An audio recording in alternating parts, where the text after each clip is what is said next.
But what really got me is a nurse came in and pushed the remainder of my shirt aside and put a defibrillator on my chest. And at that point, a doctor walked in and said, Mr. Jones, I'm the cardiologist on staff today. I'm here to tell you you're having a heart attack. For me, that was like facing my mortality.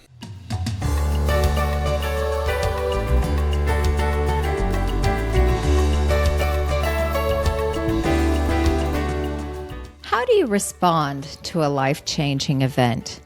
Do you encourage transformation to take root? Or do you return to a life of status quo? Our guest, Adrian Jones, was struck by not one, but two such events. And this conversation shares how he chose to respond. This is Lesson from Living. I am your host, Beth Graham, and let's get right to the story. Well, welcome to Lessons from Living, Adrian. We're so glad you're here with us today. Hey, Beth, thank you so much for having me. It is a beautiful day, and I'm excited for today's conversation. Yay, me too. Well, I know you've been through a lot health-wise in a relatively short period of time. Can you take us back to the moments leading up to your first heart event? And was it 2016? Is that correct? Yeah, very specifically October 8th, 2016. Okay. I guess to paint the picture a little bit here, I used to live in a place called Marin County, California, which is just north of San Francisco over the Golden Gate Bridge. We moved there in 2006 to raise our kids, who were then 2 and 4. And I worked in the financial district in San Francisco, and I commuted by ferry into downtown, which sounds like a beautiful way to go, and generally it is, but all told, my daily commute was around 3 hours a day to work in the financial district in corporate America and with large financial services firms. And this particular day was a beautiful Saturday, fall Saturday, and I went mountain biking with 3 friends of mine. And if you know that area of California, and you know it well, you'll know that it's quite hilly. And it's also in Marin County, it's the birthplace of mountain biking. And so there's an abundance, almost an embarrassment of riches in terms of trails to go ride, whether it's a wider fire trail or a much narrower, more technical single track trail. But in any event, there's tons of things to go explore, whether you're on bike or on foot or even on horseback out there. And this particular day, but to get to the good trails and the good views and everything like that, you've got to go up some of these hills, and they can be pretty strenuous. I like to say they have a little bit of teeth in them. And this day, Saturday, October the 8th, 2016, we went up on a ride that this group of friends of mine and I have done several times. We're actually, for those who know the area super well, we were going to go ride to Lake Lagunitas and then maybe ride up a little bit more towards Mount Tam. That's getting into the weeds of the geography there, but just in case you have listeners in that area who know it. Sure. But in any event, so we started to climb up the steep ascent to get us up to the first level of the climb. And the trail specifically was called Shaver Grade. And it was in that moment, climbing up that hill, I was in the back pair. The 2 were riding ahead and I was in the back pair, when it felt like the strength in my legs just got turned off.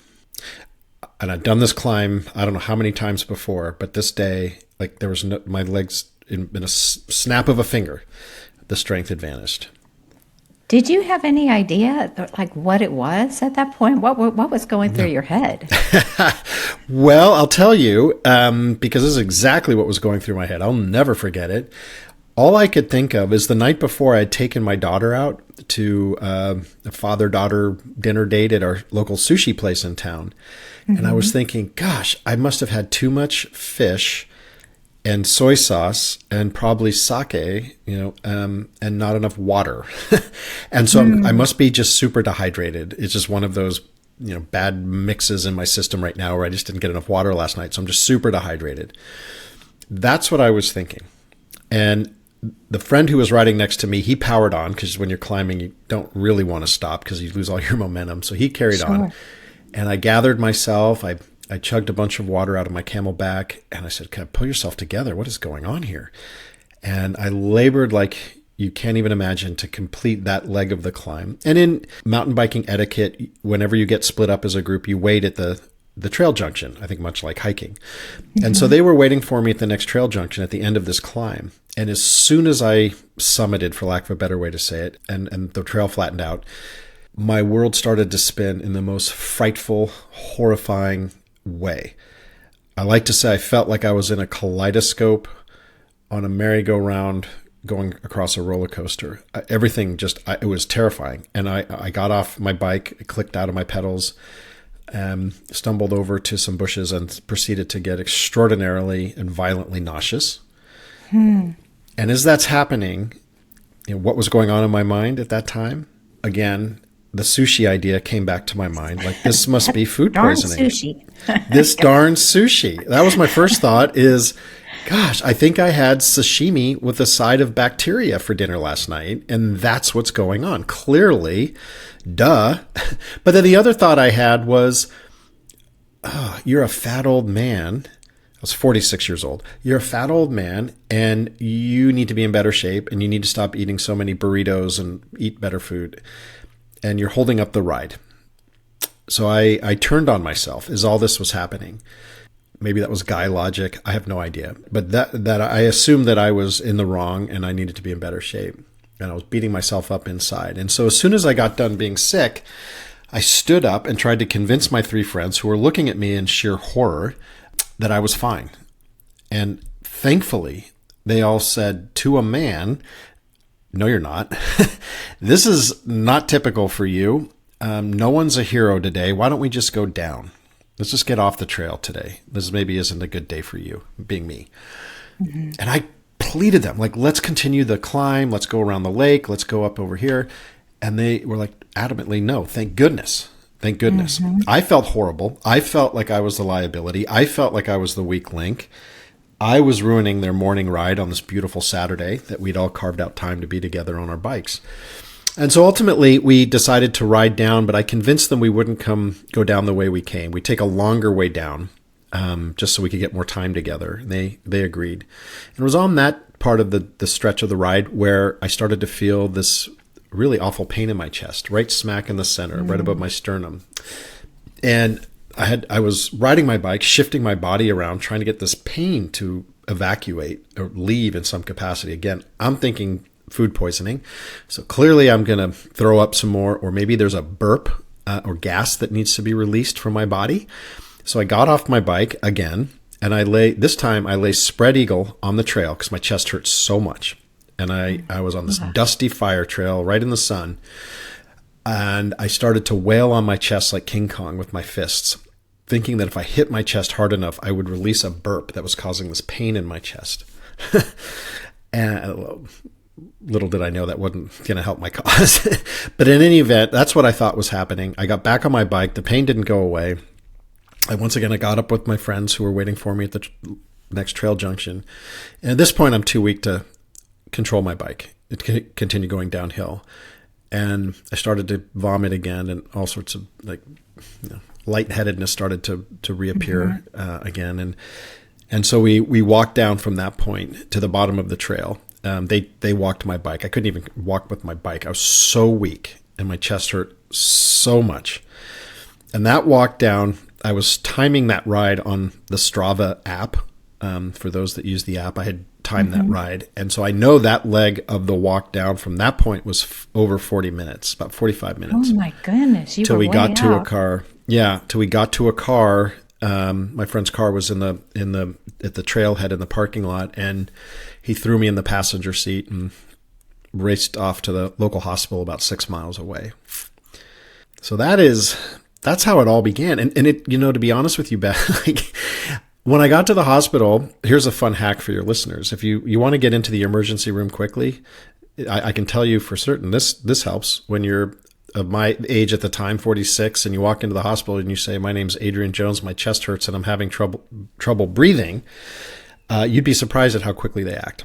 I had a nurse with a gurney next to me in a blink of an eye, and they whisked me into the ER and cut open my shirt and put leads on my chest to do an EKG to measure the electrical rhythm of my heart. And so as they were doing that, the technicians who were doing the analysis on me wouldn't make eye contact. They were very focused.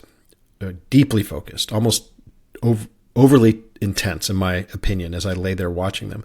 And I'm talking to them. This is how crazy it is. I'm talking to them saying, I have food poisoning. I should go home. This isn't what you think it is. They wouldn't acknowledge me. They didn't say anything. Within, I don't know how long they were studying me, 15 seconds, 10, I don't know, it was not long. They pulled my gurney and raced me into the depths of the ER. And they swung those blue curtains around my gurney there. And nurses just descended on me like crazy and put IV lines in my arms and an oxygen reading meter on the tip of my finger. But what really got me is a nurse came in and pushed the remainder of my shirt aside and put a defibrillator on my chest. And at that point, a doctor walked in and said, Mr. Jones, I'm the cardiologist on staff today. I'm here to tell you you're having a heart attack. And for me, that was like facing my mortality. And all I could think of was, wait, what? I mean, I couldn't get my head around what was happening to me. The only salient thought that really I remember was, thank goodness I'm in a hospital. Yes. And I'm not still out on that trail. Yeah. So that's kind of how it all started. How long was your recovery after that? Well, that's a really good question. So I was in the hospital for 3 days and 2 nights.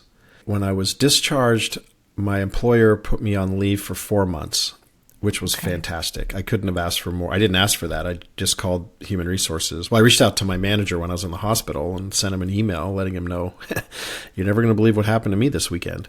And he said, okay, I'm going to have HR call you first thing Monday morning. And they did. And they said, look, we're going to put you on leave for 4 months. Don't have any contact with your team or the organization while you recover. There are legal reasons for that. Mm-hmm. I was like, okay. And so for 4 months, that was my mental benchmark. Like, okay, I guess that's how long this is going to take to heal. But I don't even know what healing is, right? I mean, so what happened from there is I went straight into cardiac rehab, which I strongly recommend to anyone who has an affliction with their heart. And that was 3 days a week for 1 hour in a very controlled setting where I had a blood pressure cuff on my arm and a EKG leads on my chest to measure my heart and make sure my blood pressure and my heart rhythm were good. And I did that for 3 months, 3 days a week. That's the protocol. And it's great for you physically to regain your strength. Mm-hmm. When I started, I was gingerly walking on a treadmill. When I graduated out, I was on an upright exercise bike, sweating like crazy. And having my oxygen, I had a mask on my face to measure the oxygen output, and it was like a real stress test. So physically, I made a huge recovery in that way, but it's the most important part, I think, is psychologically, that I could still get back on a bike and push myself and get my heart to a red line situation and not worry or feel as if the shoe's going to drop and I'm going to have another heart attack. Right. So it was about... As far as your perspective on life in general, success maybe, did you take it any further beyond I can get back on a bike? What did you go through mentally, emotionally? What did you arrive at after that first experience? Yeah. It's hard. It's not easy when you face mortality like that. And there certainly is an element of survivor guilt that I felt. There are an array of data points about the mortality rate of someone who has a full-blown widowmaker heart attack, which is what I had, which is where your left anterior descending artery is 100% occluded or blocked, and it carries the greatest amount of oxygen blood to your heart organ. And so when that gets blocked, it causes all kinds of problems, leading to death. And so the number that I hang on to is 12% of widowmaker people, widowmaker events, survive outside the hospital setting. And so that's a high percentage. I've seen much lower. So whatever the number is, it's not something I've studied or researched. I just see what other people put out. There was a definite part of survivor guilt. There was getting through the psychological recovery of, oh, is it going to happen again tomorrow? If I have one, does that mean I'm going to have another one right away? Is that how this whole program works? So it took me a while to gain that confidence. As part of the process, I had to work with a nutritionist to redesign my diet. So they moved me much more into a Mediterranean diet than what I was eating before. And so that felt good. But I think ultimately where the real work and change happened for me was during those early days of recovery, say the latter half of that month of October, when I would lay in bed and stare at the ceiling and ask the universe why I survived. What am I supposed to do with this incredible and amazingly precious second chance of life? Do I go back to my 3-hour daily commute in that job, which, mind you, was a great job and paid very well and had benefits and vacation days and all, like 5 weeks vacation at the time. It was, it was a really good job. But is that what my future holds, is to go back to that? Is this a chance to step back? Maybe I become a stay-at-home dad. Maybe I become a teacher. Maybe I give back to the greater good in some way, like join the Peace Corps or some other organization along those lines. Like, what do I do now? Yeah. And the big shift in all of that, when it hit me like a freight train or a lightning bolt to my soul, however you want to think about it, I heard the words, use your story to help and inspire others. And for me, there was no going back. As soon as those words hit my consciousness, however those words arrived into me, into my brain, into my consciousness, whether it was, the universe, a voice of God moment, whatever the belief system is, it happened to me. And in that moment, I thought, this is it. This is what I'm going to do. I have no earthly idea what that means and why anyone would care about my story and how it would help them. But that makes a lot of sense to me. And if this next part of my life is committed to helping others, I'm going to sign up for that. If I can figure out how to do it effectively and make sure I'm helping people. Yeah. So that was probably the massive pivot point. And then it was just like, well, how do I do it and when and in what form? But that was a big moment for me. Okay. But then you did go back to work. Did you go back to the same type of work? I did. Okay. Once my leave, those 4 months wrapped up in early 2017, I did go back. I was on a modified leave because I still was in cardiac rehab. So I had to leave early 3 days a week to get back to the facility to do my rehab work. That was probably the month of January of 2017. But once I got to the end of that and did that really sweaty exercise on the bike that I just mentioned, I was back to work full time and just going easy, trying not to go too crazy, take anything too seriously, get too worked up about anything. And I did that for about 4 months. And the shoe never felt right again. I couldn't put it on my feet. I was welcomed back. I had a great team. I knew how to get things done. I knew how the organization worked. It was all very familiar to me. But I felt like it was almost out of body. Like, what am I doing? Well, when you go through something like that, you're not really the same person. No. No. And no capacity was I the same person. And so that was, I left, and there was something else going on. I'll be honest with you, Beth. So after going back to the day that I had this heart attack, back to October 2016, when they rolled me into the ICU after my surgery, and they put a stent in that in the widowmaker artery.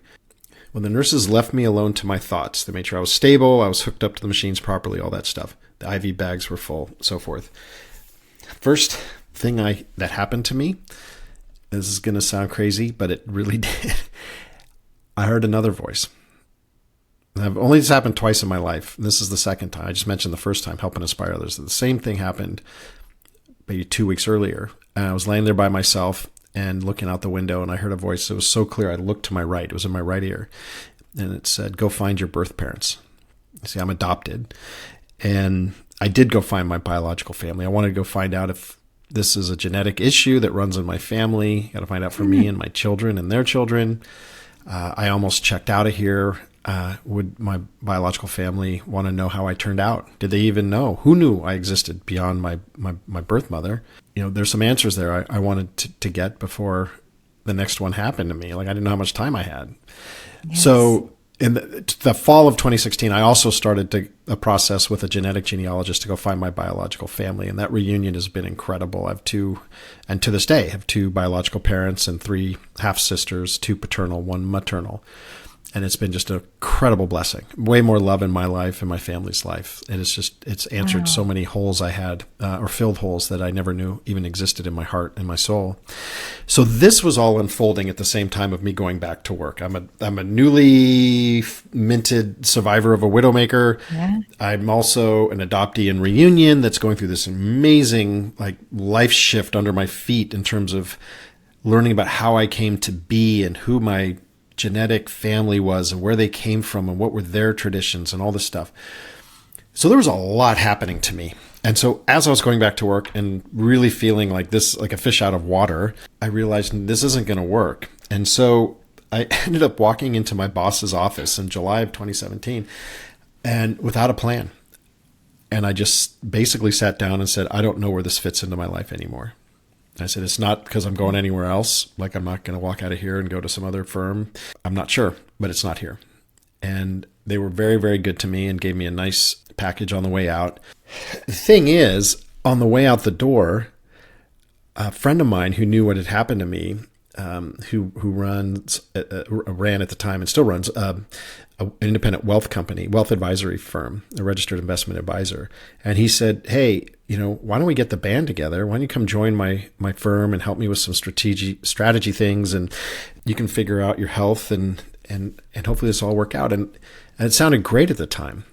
I didn't know yet this whole mission of helping and inspiring others. I was going to figure it out, darn it. But if I could get paid to figure it out and give me a softer landing, that seemed to make sense. But what I didn't realize, that I just jumped out of the frying pan into the fire. And I didn't make the leap and the change that I needed to. And I don't fault myself for this. I think a lot of people will do this. You default to what's comfortable. You default to what's known. You default into that security, a paycheck, an understanding of the industry and the job and the role in the company. It makes sense, but it comes there's a trade-off, and that trade-off got really serious for me. The way things kind of really spiraled during this time. So I started to really lean into this helping and inspiring others mission. And so I started to blog anonymously, because I was in financial services, highly controlled, compliance-driven industry. You have to be extremely careful what you put into the marketplace at any capacity, much less even your own personal social media accounts. Mm-hmm. So I was hardly doing anything on any social media platform, you name it, Facebook, LinkedIn, Instagram. I was there, but hardly did a thing because it wasn't worth it. I didn't want to like something or comment on something that would cost me my job. I'm like, it's not worth it. So I didn't have the confidence of putting myself out there. So I started to blog about things that were important to me anonymously. I started to blog about heart disease prevention and awareness. I started to blog about adoptees and reunion and what that process is like. At that time, Ancestry and 23andMe were blowing up. Everyone was getting DNA kits at home and finding these genetic surprises in their families. And I thought, well, I could put a story and a message out there that could help people.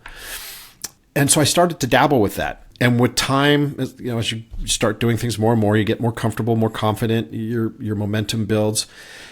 And so I started to get asked to do public talks for the American Heart Association out there in California. I started to be asked to be a guest on podcasts, talking about these two issues, depending on the theme of the podcast. And as this was happening, something was crystallizing in my mind. I didn't know it at the time. That was a germ of an idea, was around this notion of being authentically true to yourself. Through the heart attack, I learned a lot about my health, my limitations, who I am physically. The adoptee reunion answered a lot of questions about how I came to be, who am I? There's some deep, deep, deep questions that I didn't even know I needed to answer. So I was like, I really came into my own and really understood who I was in a really profound way at this time. But I wasn't articulating how that's good or how it could help people. It was just sort of in the back of the mind coming together. Mm-hmm. I left my friend's firm that time came to an end, and I went over to another firm, similar industry in a wealth management firm, and that was the point I should have just gone all in what I'm doing currently today. But I just felt, again, default into what you're comfortable with. I can do this other stuff on the side, be responsible, bring home the bacon, put bread on the table, et cetera, et cetera. It was during that time, sort of early days to mid days of COVID, where I almost cracked in half. I was a mess. Sure, I had a job, paycheck, more or less knew what I was doing. A bit of a different role for me when I assumed that job. But internally, I was dying inside. And I liken it to a tree. I felt like my roots and my trunk were grown deeply into this world of where I knew how to get a W-2 or a paycheck, was in financial services, asset and wealth management. That's where my base was locked in. However, my tree branches were growing in an entirely new direction. Like the photosynthesis that my inner tree branches were growing towards was very different than where the location of my trunk was and my roots were. And so it just caused this extraordinary dissonance inside of me. It led me down a pretty unhealthy path. And by that, I mean very, very specifically, I think I was dealing with some level of depression. I couldn't get out of bed in the morning. I suffered extraordinary nausea at random points during the day. Something inside was not right. And my wife, who's in event planning, had lost her job with COVID. And so this was the only income for the family. And there was just all this pressure. And obviously COVID, for many of us, it was a very disruptive time. And it was really disruptive for me. And I almost snapped in half. And luckily, my wife and I, we had long talks about what we should do, what I should do, and given under the context of COVID and one thing and another. But what became abundantly clear to me is that I needed to leave this world once and for all and do what I like to call a trust fall with the universe into this world of finally committing to helping and inspiring other people. But it took all of that to get there. Yeah. And I don't wish that pain on anyone. I'll tell you what. Sure. Well, it's interesting that you were going down this path and you were dabbling in your new alternative universe. You were there, you were in it, and that wasn't enough to counteract the dissonance that you were experiencing. Does that sound right? Yep. Spot on. So this led, do you think it was the dissonance that led to a second heart attack? I think for sure. In some form or other. I mean, our bodies keep score. This I am convinced of. Our body keeps the receipts. It keeps score. These things can show up in our bodies and manifest in so many different ways. I guess for me, unfortunately, it shows up in the form of a heart attack. But even like when I was talking about these physical maladies that were happening to me, the nausea, that couldn't get out of bed, like just no energy, no focus. It's our body just telling us something. It's a huge signal. It's a huge signal. And I cannot encourage people enough to listen to your bodies. You can't muscle your way through it. You can try, but you need something that needs attending to. And so did that leave? So yeah, that's the punchline, right? I had in April of 24, I had my second widowmaker heart attack. And that one rocked me to my core because in 2023, I left the world of financial services and I started down this path. And it is truly a trust fall with the universe because I had, during that time window during COVID when I was pretty miserable, the one thing that put a smile on my face is I, like so many other people at that time, went on Amazon and bought a podcast mic and started a podcast. And it was called Profound Awesomeness. And my whole goal was to tell stories of people who've gone from tragedy to triumph, breakdown to breakthrough, calamity to conquering, however you want to say it. I just put those stories out to the universe. They would find the ears that need to hear them. It wasn't about a business. It wasn't trying to build me up as anything. It was just getting stories out. And so when I started my Trust Fall, I thought, well, maybe I could build a company or do something that tells these stories and just get into the storytelling business, whether that's through an audio podcast or short films or whatever. I mean, a completely new world for me. I explored that throughout 2023, and I felt like, I don't know if that's really where I can make the most impact or I truly understand how that business works. And so what I did do is I started a company called More in early 2024. And the original iteration of More was around this notion of helping Gen Xers, and very specifically focusing on the Gen X age bracket and demographic rather, and help them get more out of life. And the idea here at the time was the people who are least, there's this notion or this philosophy out there about the happiness U curve. And the happiness U curve, a bit debated, but essentially posits that we are happiest when we're younger and when we're older, meaning maybe 60s, late 60s to 80s.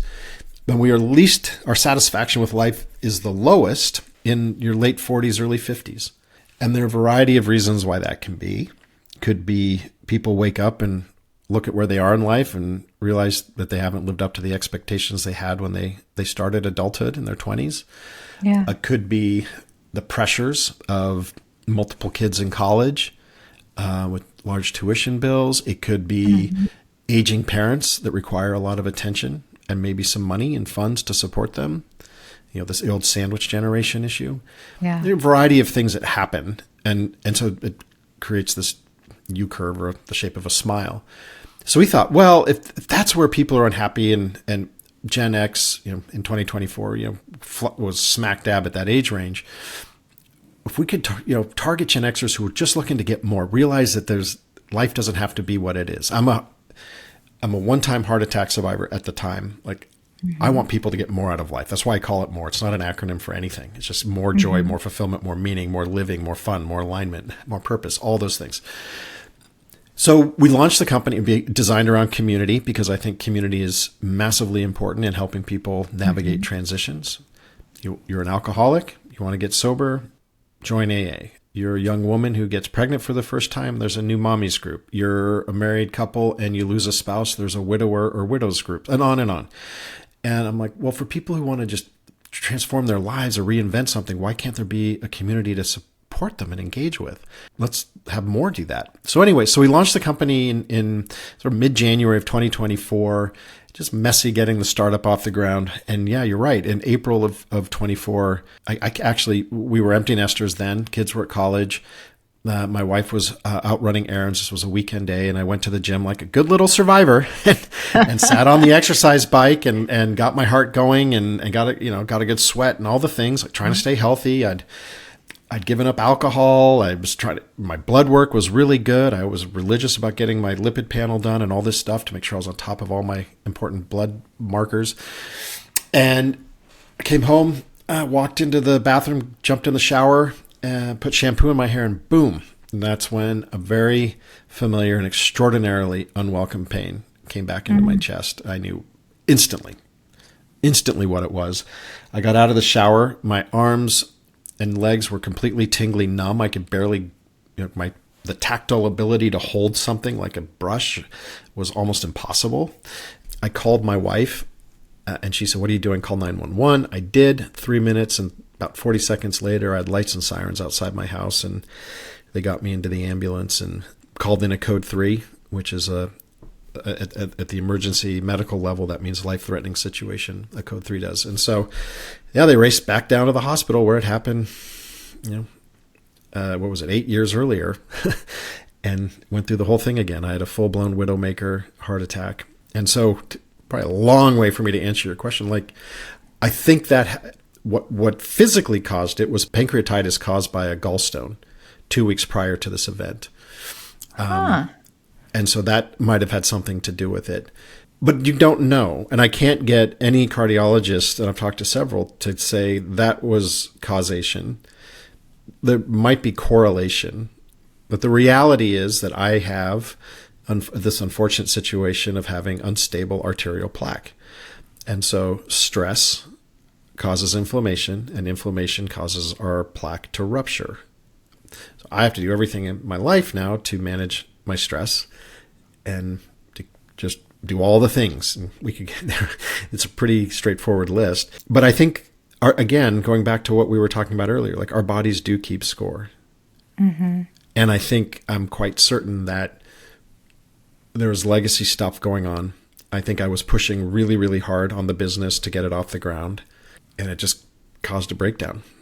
And I hope, Beth, I really hope, after my first one, I was convinced, mind over matter, I'm going to be one and done. I'm going to be a good little survivor. I'm going to do all the things, and it will never happen to me again. I'm going to own it. It's going to be part of me and the fabric of who I am, but it's never going to happen again. So after the second one hit, I was incredibly destabilized. Like, why me? Why again? Life isn't fair. I had to deal with a lot of victimhood. But now I'm hoping I'm to and through. So, yes. Yeah, my diet has shifted even more to predominantly a vegetarian diet and one thing and another. But I never want this to happen again. I really don't. None of us do. Mm-mm. Well, you said that you don't need your own wake-up call to change your life. But it seems like it takes that for a lot of people, you know, and you expressed that could be complacency, a sense of comfort in where you are. Do you think there's anything else that just cannot get people to make a move without a huge wake-up call like this? It's really hard. I think it's, you know, I'm not a psychologist, but just from my own experience and having been studying humans here for the last few years, like I do believe that we are creatures of comfort. Mm-hmm. And I think when we find our comfort zone, it's really easy to stay in it for a lot of reasons. It's comfortable. When you think about, I don't have the data point at my fingertips, but you know, there's friend and I were talking about this the other day. Like, remember when workout DVDs were a thing? Kind of dating myself right now, but you could order a workout DVD. You know what percentage of those were opened? People would go order them. They'd pay for them, put their credit card down. Like 5% got open. I think 95 or some study was like high 90%. People made the effort to get their workout DVD sent home. They wouldn't even open it. And I think the same probably is pretty true about gym memberships in January. Yes. Right? You know, like, I'm going to sign up. This is it. This is my year. Those 10 pounds are coming off. I'm going to finally get in shape or do this thing. And for so many people, it's hard. I mean, I just have to get up early and go to the gym and work that into my routine now. And I've been doing it for a month and I'm not seeing the results yet. And I don't know, is this worth it? Pain in my butt. I think we're dealing with a lot of that. It's kind of paraphrasing Tony Robbins, I think, here to say, when the pain of change feels like greater than the pain of the same, you stay. But when you realize that the pain of the same is greater than the pain of change, then you move. Mm-hmm. I'm sort of paraphrasing something he would say, I think. So I think that's the reality. So what I hope with the work that I'm doing now and how, you know, having great conversations like this, and thank you again for this opportunity, Beth, but is to hopefully inspire people and say, you don't have to wait. For me, my second heart attack was a code 3, right? I mentioned that. Like, that's what the paramedic called in on his radio, a code 3 to the emergency operators and the hospital and everything. You don't need, your code 3 moment does not have to be a heart attack or, you know, surviving cancer, whatever it is. It could be, I've had enough. It could be, you ask yourself the question as you're driving, you know, commuting to and from work, or you're laying in bed at 2 a.m, staring at the back of your eyelids, wondering why you can't sleep. And you're asking yourself true, crucially and fundamentally important questions. First one is this it? And the second one is this the life I want to live? And kind of related questions, but can approach it a bit differently. And I mean, that's a code 3 right there. Yes. That's a code 3. If we pay attention to it. Yeah. If you listen, like, okay, this is something, okay, I can gloss this over. I can sweep it under the rug. I can pretend I'm not thinking these thoughts. How dare I? Who am I to think that I should change this, go change something? I've got a good thing going. I'm providing for myself and my family. I have to suck it up, Buttercup. Well, okay, but our bodies keep the score. Something's gonna give, and you might find that you start self-soothing in some way, whether that's in excessive alcohol consumption or over caffeination or extreme exercise or all sorts of other behaviors that aren't great, right? And impact your life because you're trying to bury it and smooth it over and just make it go away. But I think it's a signal. It is a huge signal that my opinion, and will pound my fist on the table, that you need to listen to. Yes. And not just listen to, but like really listen to it and see what it's trying to tell you. Right. Okay, friends, we will pause here and pick up Adrian's story where he radically changes his definition of success. We'll see you next week with that part of the story. In the meantime, take this thought with you. It's easier to change directions while you're still moving. Thanks to David Allen for those words.